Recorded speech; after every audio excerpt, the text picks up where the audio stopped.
Bitter criticism. Reading something from Cgtn now. Always reading something from the three fronts of war, but I guess Taiwan, it will be at ease forever, I guess. World leaders send congratulations. National Day holiday day 2. I'm going to read this one from. I'm going to read this about Beirut, about Lebanon on Cgtn.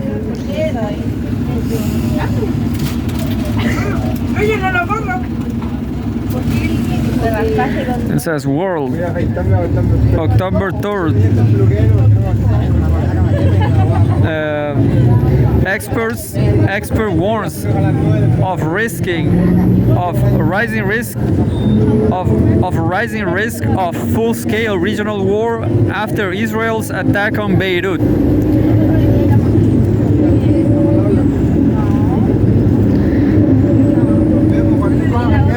And smoke rises from the side of an Israeli airstrike that targeted a neighborhood in Beirut's southern suburbs, Lebanon, October 3rd. I guess I see some images like this. So Iran really targeted Israel this time. Israel's latest attack on Beirut, the capital of Lebanon, is designed to show the world its determination to eliminate anti-Israel military and political organizations in the region. An expert told Cgtn on Thursday, quote, "The regional situation has intensified rapidly in the past 2 weeks.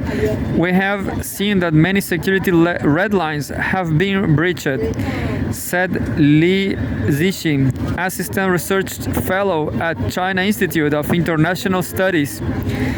At present, parties in the region have no full trust in each other and lack strategic communication channels, which caused all parties to face extremely high risk to explore and determine new security red lines, the expert added. Israel bombed central Beirut in the early hours on Thursday, killing at least 6 people, according to Lebanese health officials. Shortly before the strike in central Beirut, 3 missiles also hit the southern suburb of Dahiya, where Hezbollah leader Hassan Nasrallah was killed last week, and loud explosions were heard, Lebanese security officials said. The southern suburb came under more than a dozen Israeli strikes on Wednesday.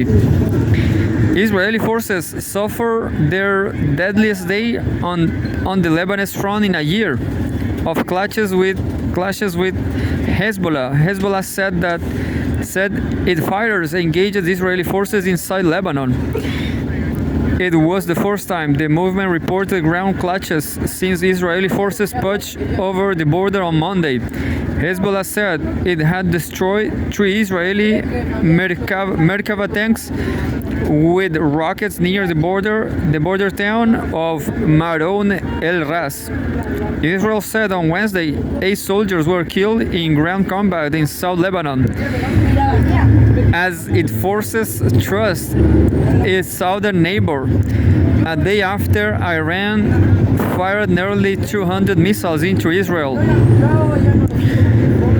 Quote, various black swan events may become the trigger for the outbreak of a full-scale conflict, Lee warned.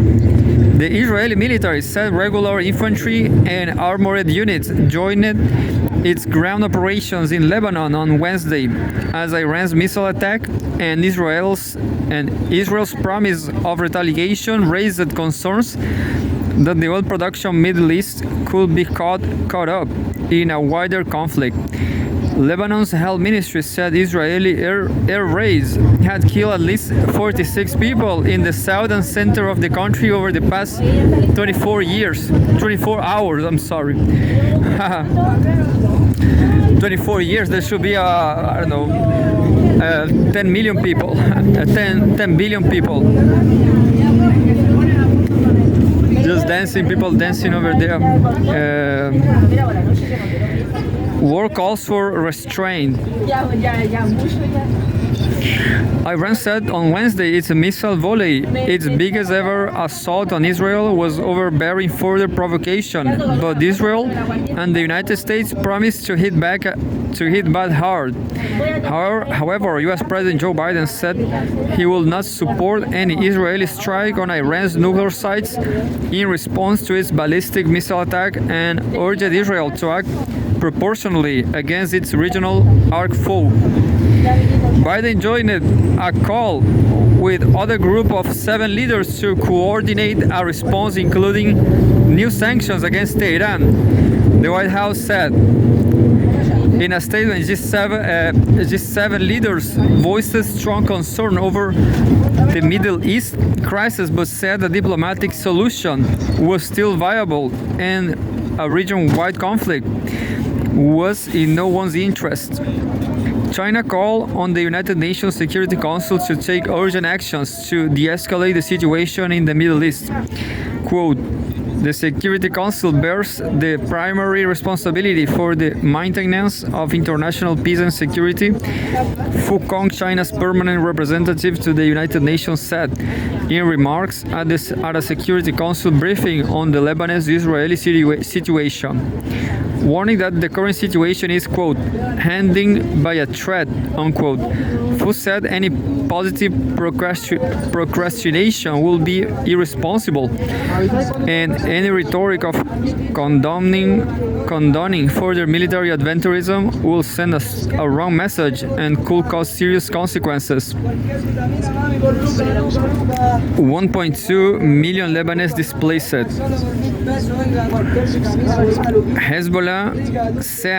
Hezbollah said it had repelled Israeli forces near several border towns and fired rockets at military posts inside Israel. The paramilitary group's media chief Mohammad Afif said those battles were only the first round, and that Hezbollah had enough fighters, weapons and ammunition to push back Israel.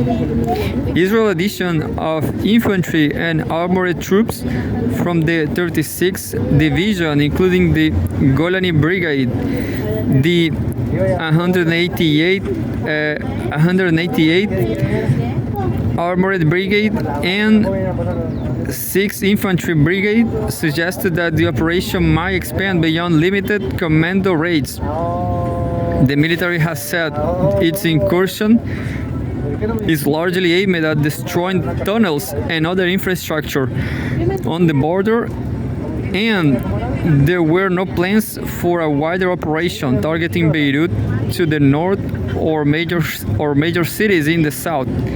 Nevertheless, it is issued the new evacuation orders for around 24 towns along the southern border, instructing inhabitants to head north of the Awali River, which flows east to west some 60 kilometers north of the Israeli frontier. More than 1,900 people have been killed and over 9,000 wounded in Lebanon in almost a year of cross-border fighting, with most of the deaths occurring the past 2 weeks, according to Lebanese government statistics. Caretaker Prime Minister Najib Mikati has said about 1.2 million Lebanese had been displaced by Israeli attacks. This was with input from agencies. Well, that was one of the first from the 5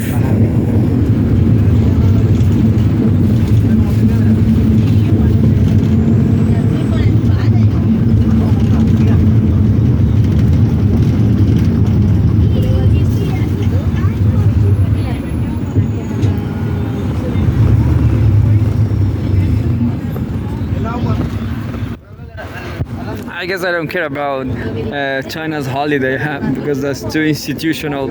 Anyway, science. China completes first superconducting terahertz communication test. This is from today, October 3rd, 2024.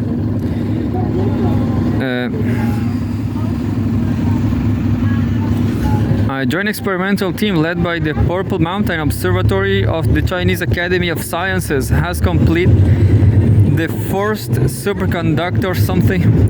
A joint experimental team led by the Purple Mountain Observatory PMO of the Chinese Academy of Sciences CAS has successfully completed a groundbreaking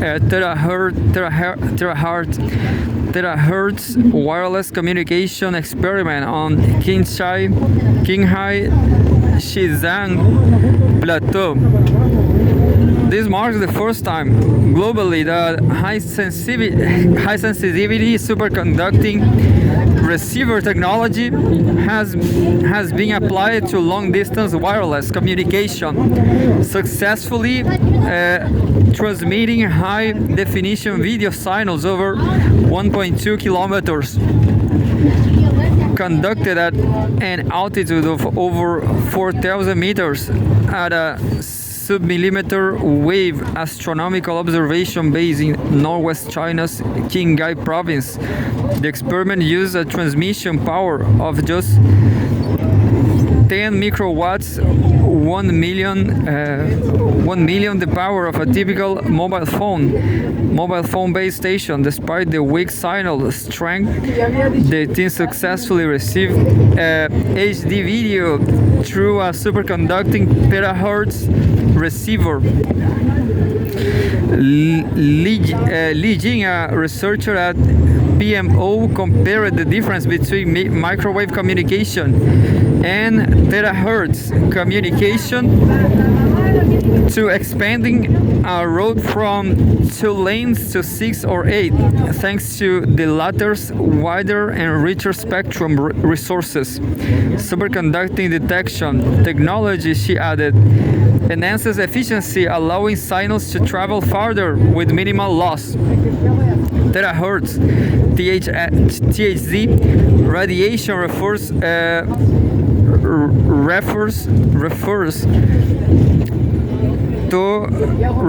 to electromagnetic waves with frequencies between 0.1 and 10 terahertz, and its band lies between microwave and light.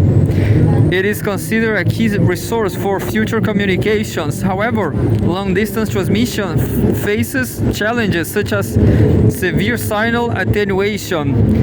To address this, Chinese researchers have been developing terahertz astronomical detection technologies since the 1990s. This experiment marks a significant milestone, setting a new record for the farthest terahertz wireless communication distance above the 0.5 terahertz frequency band. Xi Shenkai, an academician